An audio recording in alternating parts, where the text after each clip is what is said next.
and for it to be adopted as for back-end settlement on the stock market and for FX flows and potentially for Swift.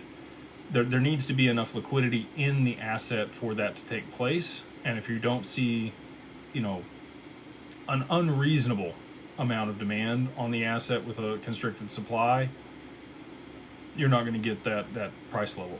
So, I do think that that's still highly probable here in 2026. You've got all of the tailwinds to be able to push it there. Conflict in the Middle East, potentially oil rising, huge inflows to FX as people swap back from different currencies to the yen to be able to repay their loans when that unwinds. And then, implications for Tether. Tether is one of the largest sovereign holders for gold at this point. They purchased around what I saw, again, don't quote me on this, was 27,000 tons, or 27 tons of gold in Q4 last year. So that's a lot of gold that Tether's got on their balance sheet at this point. If you do see gold fall back to what I think is going to be around 2,200, 2,100, and silver back to $50, again, could be very short-lived on those things. But I do think it does need to come back to those levels to touch technical support, which used to be resistance, in order for them to move higher.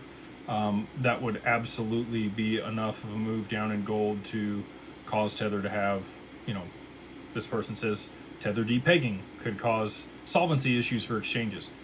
Yes, that is exactly what I think is going to happen. And then you have demand from exchanges for XRP. And again, this isn't me saying this stuff. This is an amalgamation of research that I've done over the years. If you go back and you look at the Shane Ellis theory, Shane Ellis was the gentleman's name, used to work at Ripple. His theory was that Bitfinex could go insolvent if there was an issue with Tether, and that could drive the price of XRP to $589 by itself, right? That would be exclusive to that exchange. You've seen XRP's price jump on a few exchanges. Both Upbit and Kraken have had, around $100 XRP for a very short period of time on those exchanges when there wasn't enough supply to meet demand. So I think that could be the situation across all exchanges if there was, again, a supply shock. I don't know that we're going to see that here in the short term.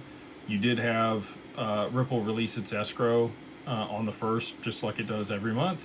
And then some of that XRP has moved out of the wallets that they were holding onto the market, it looks like.